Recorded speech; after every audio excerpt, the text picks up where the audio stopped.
welcome back once again to the Imaginary Gallery. It's TJ, your host. We are in the Narcissist bag of tricks. The topic of the evening is one of the tricks they have up their sleeve that is part of their personality, usually. They're daredevils, or you could say they're risk takers. They take very extreme risks, and many times they do it when they know they're probably going to get caught. So let's get into it.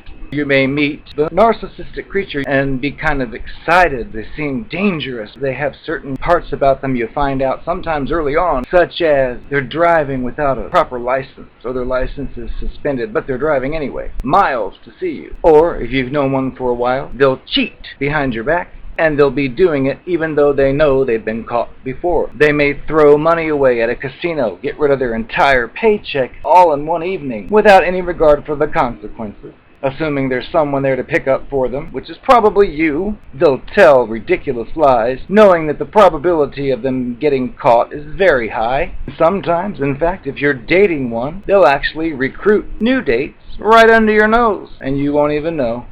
A particular example I remember involved a friend of mine as well as a creature, which I've been thinking about it and wondering what kind of friend of mine this was. The story was, we were all going to go out for the evening, one particular night, to a nightclub. This creature and I had been hanging out every weekend, going out to this place. The whole time I knew the creature. It was a male. However, evidently it thought that it was some kind of a makeup artist, and it had a photograph of itself where it had dressed up like a lady, like a Narcopath lady, looking like Shania Twain. Evidently it was proud of this picture, and I had kept it in the closet. And it had seen this other person who was dressed up like a lady. It was a boy. It said to me in private, "Oh, his makeup looks awful. I'm going to offer to do his makeup for him. I'll show him." It said, "Oh, let's get that picture. I want to show it to so-and-so so I can do the makeup." And I said, "Did so-and-so ask you to do their makeup?" And the answer was, "No."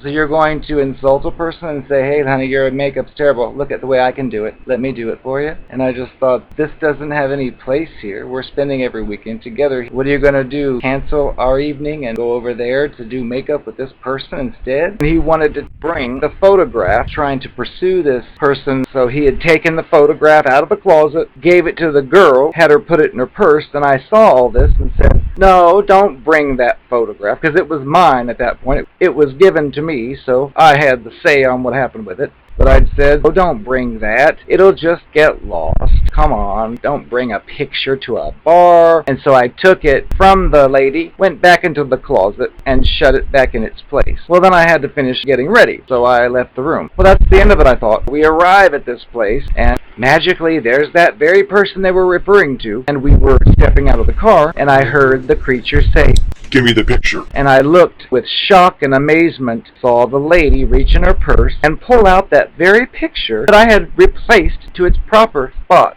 And all of a sudden, I felt like 1 inch tall. The reason I questioned the friendship, because I thought the lady should have said, "Hey, what are you doing? He said he doesn't want to bring that. You better put that back." But no, she was complicit and put it in her purse. And guess what happened? Turns out the picture got lost after all, like I predicted, because I'd forgotten all about it by the end of the night, and the lady had said she couldn't find it. Luckily, though, it turned up eventually, but still, listen to what I say, and they don't.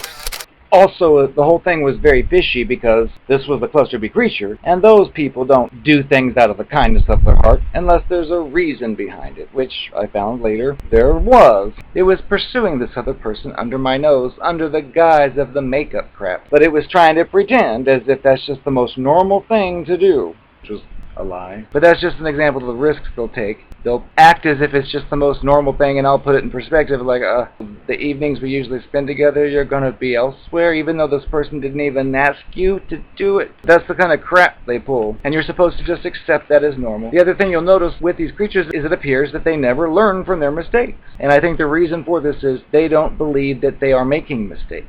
To you, they are, and with your moral framework, you're probably saying, "Now, why would you do that? That was a terrible thing to sneak out with that person. You shouldn't have done it." You think that they've learned their lesson because they pretend like they do understand you. Then they do the same thing again and make up dumb excuses. "Oh, I couldn't help it. It just happened. I didn't want to." And you think, then why did you even bother? Fools. No, they don't see it as a mistake. They're trying to get all they can get, and if they screw up here or there, tough. They'll do it again and try it again. You will never know their game plan. They won't share that with you, unfortunately. You just have to guess at it. And I've learned from experience with these creatures, you can see it all, you can decode it all, and you can say, look, I know exactly what happened. You had done this because you wanted to do that. It's because of A, B, and C, and D. And it's all logical and courtroom proof, but you'll be told, well, that's wrong. Oh, that's not true. Which is an attempt to gaslight you because you're using logic, you're putting the pieces together. Typically, like in this case, you find out at the end that's exactly what was going on, but they'll fight it till the end, saying it's not what you think it is, when it is. And when you think that they're repeating the same mistakes, and you honestly believe this person really needs guidance to stop making these mistakes, you can give your advice, offer suggestions, encourage it to do different things. But guess what? The moment your back's turned, it's doing the same crap. Because they're retarded. They have their own game plan and you're not a part of it. And they probably secretly resent the fact that you're even trying to give them suggestions, thinking you know too much already. You cannot rehabilitate these creatures. You cannot turn them towards the right way to be because they are like they are and they're going to stay that way. They have no intention of listening to you. They think that your opinion is worthless, even though it may be accurate, which in my case, I've given a few suggestions to a creature. I would even say certain things in advance, like say, don't do that because A, B, C, and D is probably going to happen, and the creature did it anyway, and guess what? A, B, and C, D happened. So here I am, like, I told you so. And they get really mad. I don't want to hear about that. Be quiet. They resent that, and of course if you do something like that, you've more than likely inflicted a narcissistic injury, which means you're going to pay eventually. Maybe not that day, and that's one of their games. You'll do something like that, like catch them red-handed, lay it out on the table so they can't really argue it any other way, and then they'll just act normal for the moment. You'll think, oh, it took that pretty well. Only until a little bit later, when some horrific thing is done that you're the victim of, then you realize,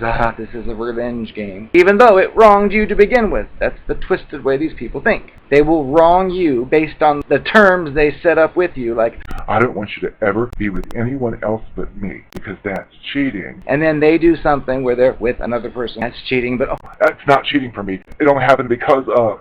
no, it's the same thing. If the roles were reversed and you had done it, you'd be labeled cheating. This creature won't take accountability, but that's the way they work. If you stick around with this creature, then they've got it made. They know they can do whatever they want. Just make up whatever excuse and you'll still be there. So the key is, the moment you see this type of behavior, don't think you can make it improve over time, because it wouldn't be there to begin with if it wasn't a problem. The fact that it's even happening, no matter what it says, So it's your fault. Well, because you didn't pay attention to me, then I did it, even though I said I never would. don't believe that, because it's all crap. It's a lie. Think of it as a blessing and get on out of there. No explanation needed. Because they don't get any better. In fact, they get worse. They think they're getting better with the ways they can fool you, but you typically catch on to it, and then you're called a nag, so it's not really worth it. Get out while you can. If you're involved with it now, and you realize it, I would strategically plan an escape, but I wouldn't let the creature know, even though that's not very polite in normal cases, but you're not dealing with a normal situation or a real person, so you must adjust as necessary and escape. Let them be someone else's problem. You'll be glad you did. Listen, sex pot. I am the Narcopath, which means I am the sex pot of this world. The one that everyone's had a taste of. You wish you were me. I tried to tell TJ that I'm the sexiest narcopath there is. He didn't believe me. Well, let me tell you, honey, it's true. He doesn't know what he's talking about. I'm the hottest narcopath you've ever licked. Oh dear, yes, I'm giving those confessions, so I might as well tell you. Remember the aunt that you introduced me to and you're no longer speaking with her? I'm kind of to blame for that. I know you stopped talking to her because you thought she was critical about your weight, which I told you I think you look fine. Your weight's perfect. Your aunt really had a way of, you thought, getting to you, insinuating that you were overweight. I did kind of make up conversation that never happened once. And I think that was the straw that broke the camel's back.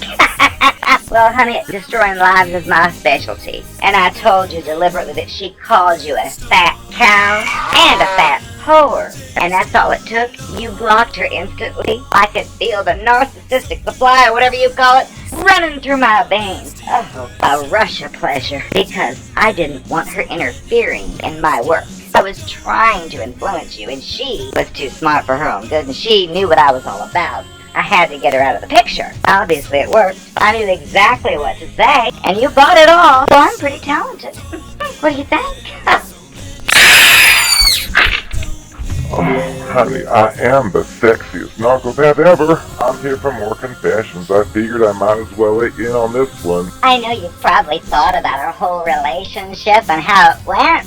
I figured I'd tell you. You know, in the beginning, when I was ultra into you and you were apprehensive because you'd been hurt by someone else, and I smeared on the charm, I gave you all kinds of gifts, day and night. I brought you free food, I made love to you on lunch break. Remember all that? I know you were skeptical of me because I didn't even know you at first. You kind of held back a little. Well, I know what I'm doing, and I kept it up. And of course, like clockwork, it worked. Eventually you were eating out of the palm of my hand. Because I love bombed you is what they call it, or what you call it. But yes, I latch on to everything you like, pretend like I like it, involve us in it together, and it works. It makes you think you found your soulmate, which does not exist, by the way. You'll notice, the moment you started getting into me, I could tell, I could feel it. That's when I started to, as they call it, devalue you. All of a sudden, I didn't like the smell of your cologne. All of a sudden, I didn't like the way you were wearing your hair. Because mine is beautiful, look at it.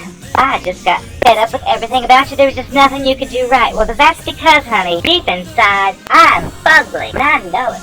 But underneath it all, I'm a fugly slut. That's right, Regina George, a fugly slut. I don't want to have to accept that. So I try to keep thoughts like that hidden in my mind, in the back of it, buried down under. I don't want to have to face that trash. So I start to devalue you, because I know how rotten I am to the core. I'm a whore. If you think you're in love with me, a whore, as rotten as I am, well then honey, there's something wrong with you. In my mind, you go from all good to all bad. Then I start to slowly chip away at you with abuse, which drives you away and I yank you right back in. That's just the way it works with me. It's my normal procedure. It's never my fault that it ends up that way, though. It's always theirs, because they're cheaters and liars. Tell the whole story. Fine. Well, I was a cheater and a liar, too. That's enough. Cut! Cut! Cut!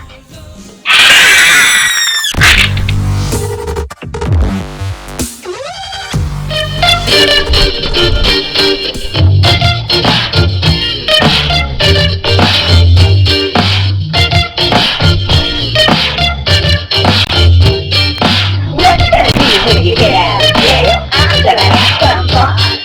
What do you consider fun? Fun, natural fun.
When you